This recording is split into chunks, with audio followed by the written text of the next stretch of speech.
최근에 세 차례에 거쳐서 정부가 정책을 발표했고, 주택 공급 대책과 또 수요 측면에서 부동산 세법까지 국회에서 통과되면서 부동산에 대한 주택 공급 수요에 대한 대책이 발표가 됐습니다. 그와 관련돼서 몇 가지 쟁점에 대해서 오늘 추가적으로 말씀을 드리고자 합니다.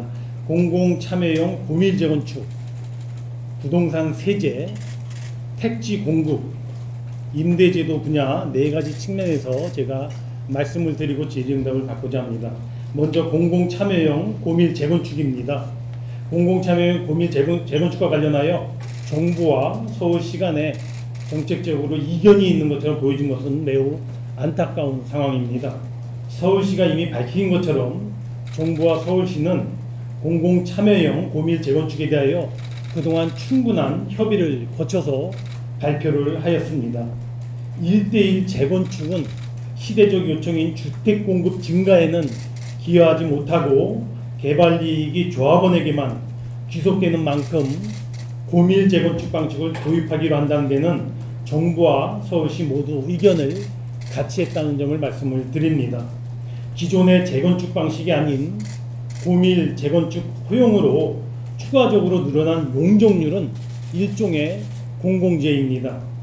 고밀 재건축 중에 공공참여용만을 추진하게 된 이유는 늘어난 용적률이 말씀드린 대로 사실상 공공재이므로 이를 주택공급 확대에 활용하고 용적률 상승에 따른 기대이익을 대부분 환수하여 투기 소요를 억제하기 위한 불가피한 선택이었다는 점을 말씀을 드립니다. 이 과정에서 LH와 SH가 가진 전문성을 활용하여 신속하고도 투명하게 재건축을 진행하고 또 이를 통해서 조기에 주택 공급이 이루어지도록 하는 장점도 기대한다는 측면에서 이와 같이 결정했다는 점을 말씀드립니다. 판넬에서 보시는 내용을 참조해 주시면 되겠습니다. 공공 재건축 시에 기대이익 환수가 너무 과도하고 LH가 시공사가 된다는 우려를 지적하고 있습니다. 그림에서 보시는 것처럼 현재도 용적률의 250% 이상 용적률을 확대하고자 할 경우에는 늘어난 용적률의 절반 50%를 기부채납 형태로 이미 환수를 하고 있습니다. 이것이 기존의 재건축 방식이라고 볼 수 있겠습니다. 공공 재건축의 경우에도 늘어난 용적률 중에 저희 그림에서 보시는 A 영역이 되겠죠. A 영역에 해당되는 늘어난 용적률의 50%에서 70%를 기부채납 받아서 용적률 증가에 따른 기대이익의 상당 부분을 환수하지만 당초의 기대이익과 당초의 물량 B 영역에 있는 부분에 대해서는 추가적인 환수 소지가 아무것도 없다는 점을 말씀을 드립니다. 당초 영역인 B 영역으로 필요 경비를 부담하고 또 조합원의 분담률을 줄여서 최소한의 사업성을 보장하겠다는 것입니다. 제가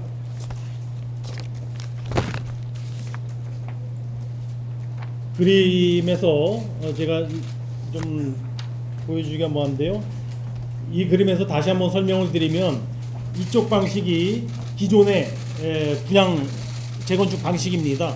기존 당초 물량이 있고 이 당초 물량에서 용적률 늘어난 거의 절반은 일반 분양, 나머지 절반은 기부채납해서 임대로 제공하고 있는 것이고요.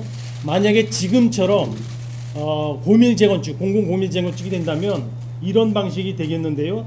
당초 물량에서 역시 늘어난 용적률의 일부분은 일반 분양으로 되고 그중에 일부분은 그게 50에서 70%가 되겠습니다만 50에서 70%는 기부 채납 받아서 임대주택뿐만 아니고 임대와 공공분양으로 제공하게 된다는 것입니다. 그래서 양자를 비교해 보면 조합원을 포함하는 일반 분양 물량도 늘어나고 또 역시 공공으로 환수하게 돼서 분양과 임대에는 물량도 서로 늘어나는, 저희는 뭐 서로 윈윈할 수 있는 방식이라고 생각을 하고요.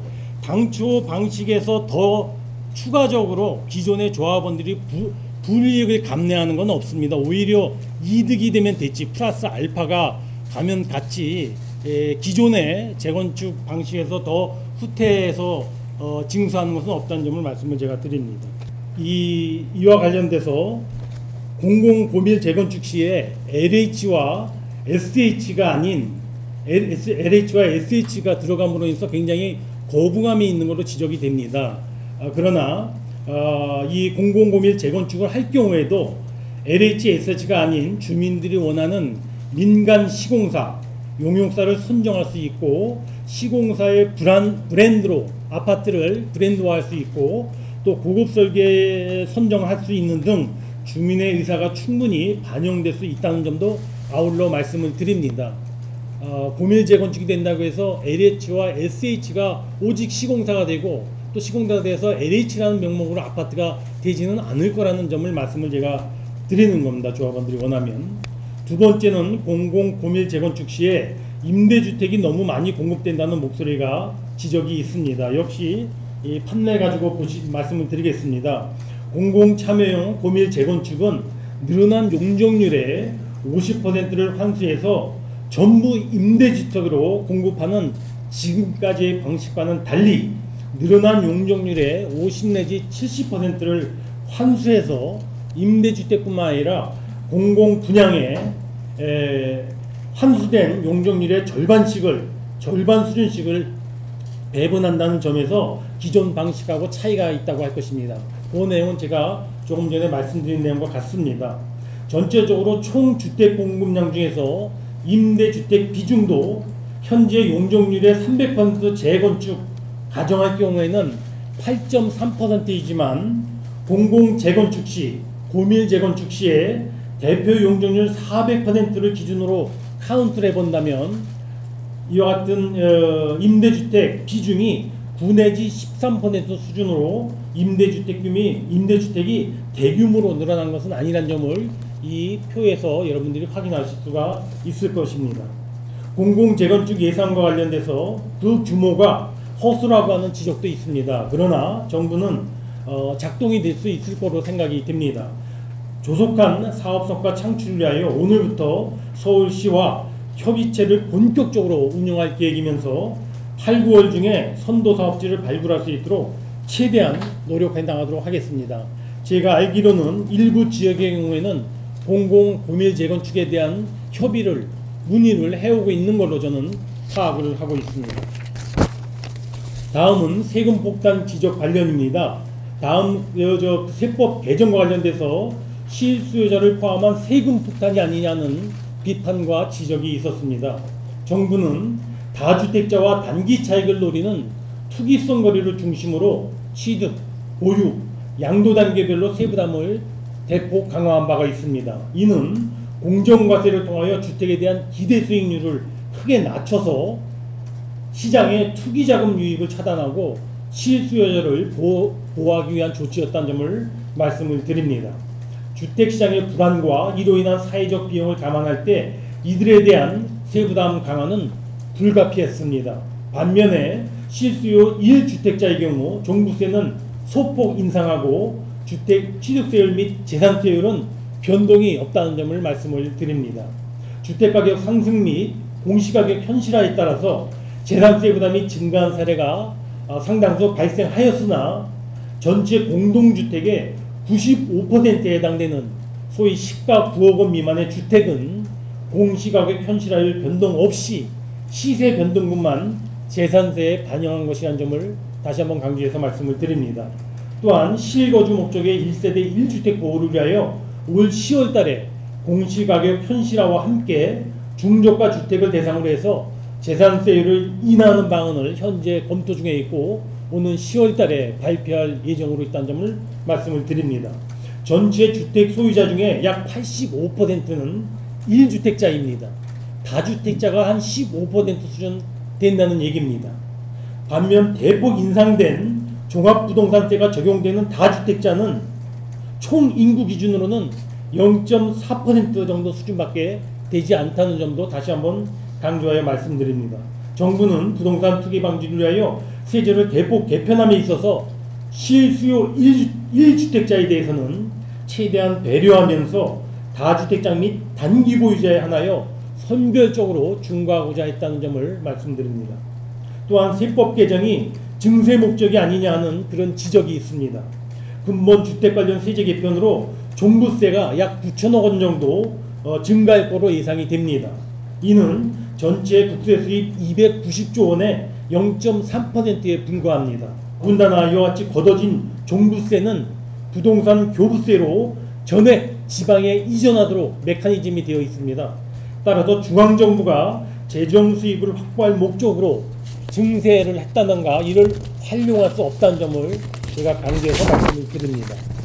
다음은 임대제도와 관련된 입장입니다. 지난주 발표된 등록임대주택 세제지원 후속조치 방안에 대해서 기존 대책에서 번복된 거 아니냐, 후퇴한 거 아니냐, 또는 땜짓이 아니냐는 지적이 있었습니다. 정부는 70대책 당시에 임대차 3법 시행과 연계하여 임대등록제도 개편을 추진하면서 기등록주택은 등록 말소 시점까지 세제 혜택을 유지한다고 분명하게 설명을 드린 바가 있습니다. 다만 구체적인 내용은 추후에 말씀드리겠다고 했는데 그 내용이 이번에 지난주에 발표된 거라고 보시면 될 것 같습니다. 따라서 종부세 등 비과세 감면 및 추징 배제를 명확히 한 것은 전혀 새로운 내용이 아니며 임대주택 양도세 중과 배제 등의 경우에도 당초 방침의 변경 없이 등록 말소 후 한시적인 예외 기준을 설정한 것으로 새로운 혜택을 부여한 것이 아니라는 점을 말씀을 드립니다. 또한 임대차 3법 도입으로 전세 매물이 실종되고 호가가 상승하는 등 오히려 임차인의 주거 안정이 훼손되는 거 아니냐는 지적이 있었습니다. 임대차 3법 효과와 관련하여 전월세 상한제와 계약갱신 청구권이 7월 31일 날 시행되고 전월세 상한제의 기본 전제인 계약갱신을 1개월 전에 미리 청구해야 된다는 점을 감안한다면 현재 전세가 상승은 법적 효과가 발생하기 이전에 가격을 미리 올려 계약을 체결한 결과로 그렇게 생각이 됩니다. 임대차 3법을 통하여 기존 전월세 시장 가격 안정 기반은 마련이 되었으나 아직 제도 정착 과정에서 약간의 시간과 국민적인 협조가 절실하게 필요합니다. 독일, 프랑스, 미국 등 주요 선진국에서 우리보다도 훨씬 강력한 임대차 제도를 운영 중이라는 해외 사례를 감안할 때 우리도 법이 안착됨에 따라 점진적으로 이와 같은 시장이 안정화의 길로 갈 것으로 정부는 보고 있습니다. 아울러 임대차 3법으로 전세난이 심화되고 월세 전환이 가속화된다는 우려와 지적도 있습니다. 수도권의 하반기 아파트 입주 물량이 11만 세대입니다.